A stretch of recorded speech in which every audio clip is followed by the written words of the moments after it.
Apa nih? Astagfirullah. Astagfirullahaladzim. Dah gue tidak kejadian gedor. Astagfirullahaladzim. Kamu ini berdosa banget. Assalamualaikum warahmatullahi wabarakatuh. Saya Rahmadona dengan NIM 45212.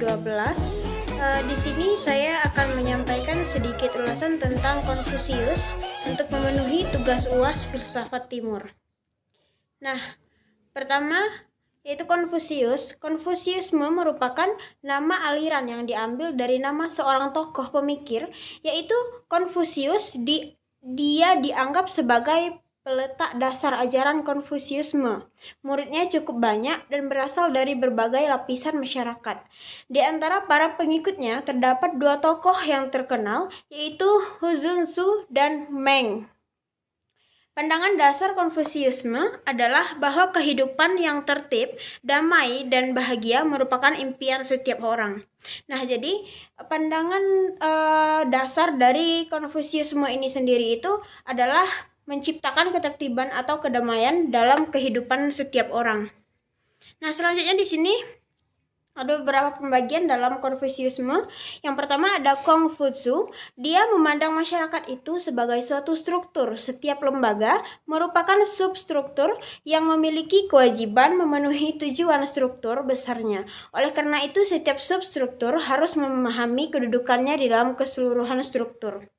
Nah, selanjutnya ada Mencius.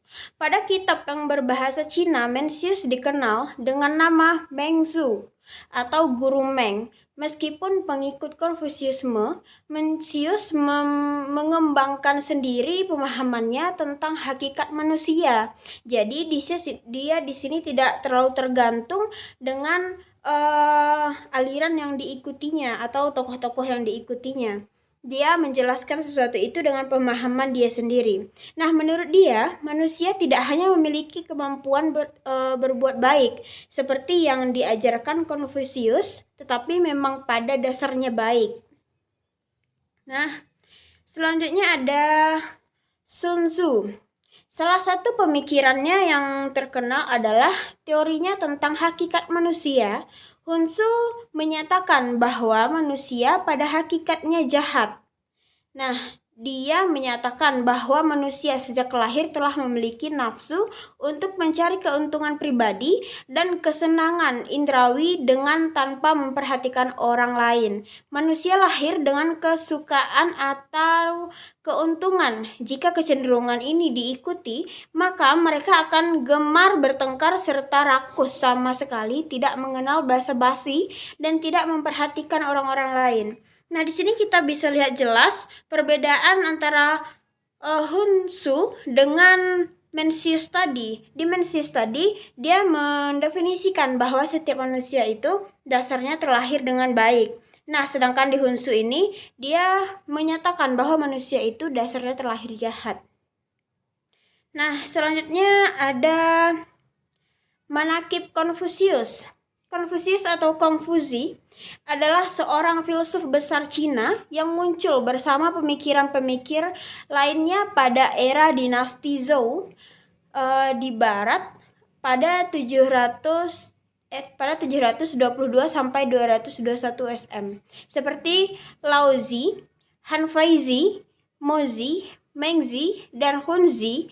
Para pemikir tersebut berusaha menyeimbangkan pemikirannya dalam rangka ikut mencari jalan keluar dari krisis sosial politik yang tidak berkesudahan di suatu era yang disebut dengan Zhanguo atau zaman negara berperang. Nah, selanjutnya di sini ada epistemologi. Jalan untuk mewujudkan perdamaian dunia digariskan dalam karya Great Learning mencerminkan bahwa pendidikan Konfusius memahaminya sebagai investigasi terhadap kemungkinan dalam diri manusia adalah satu elemen dasar filsafat sosial Konfusius. Nah, di sini Konfusianisme mengajarkan suatu filsafat pendidikan tertera yang menekankan bahwa tujuan paling penting dari pendidikan adalah untuk mengenal manusia secara lebih dekat, perlu untuk mengetahui apa itu kemanusiaan sehingga hidup bisa diatur dan diselenggarakan secara kondusif untuk kesejahteraan manusia. Nah, di sini mereka itu sangat ingin tahu apa sebenarnya tujuan dan arahnya kemana manusia itu untuk hidup. Dan di situ mereka akan tahu cara mengaturnya bagaimana sesama manusia itu akan hidup rukun dan damai dalam suatu forum. Nah, selanjutnya di sini yang terakhir ada kemanusiaan atau gen. Terkait banyaknya pertanyaan yang muncul mengenai apa yang menjadikan manusia sangat khas kemanusiawiannya. Dalam pembahasan Konfusius inilah yang menjawab dengan satu kata, yakni gen atau kemanusiaan inilah yang kemudian menjadi alasan mengapa kurikulum Konfusius pada dasarnya adalah secara etimologi, gen atau kemanusiaan berarti kebajikan. Kemanusiaan kemurahan hati, pribadi yang benar, karakter moral, cinta kasih, kebaikan manusiawi, dan belas kasih. Jadi, manusia yang paling manusiawi adalah ketika bisa menjalankan peran kemanusiaannya secara manusiawi pula. Jadi intinya seperti lebih singkatnya itu bisa memanusiakan manusia.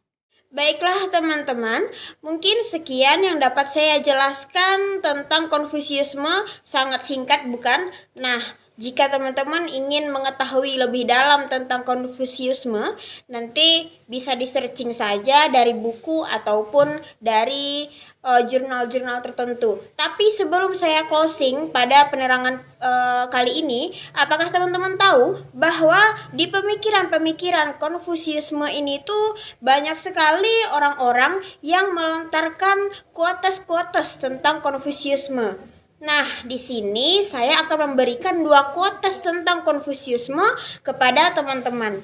Yang pertama, jika kita tahu akan rasa sakit, apakah mungkin kita membuat seseorang terjebak dalam rasa sakit tersebut?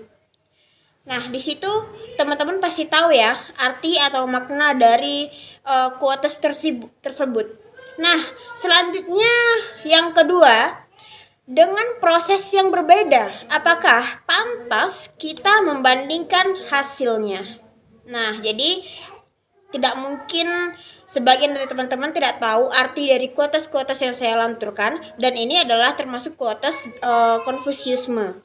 Nah, mungkin sekian teman-teman yang dapat saya sampaikan pada penerangan kali ini. Nah, jika terdapat kata-kata yang salah dan kejanggalan dalam membuat video ini, saya mohon maaf. Terima kasih sekali lagi. Assalamualaikum warahmatullahi wabarakatuh.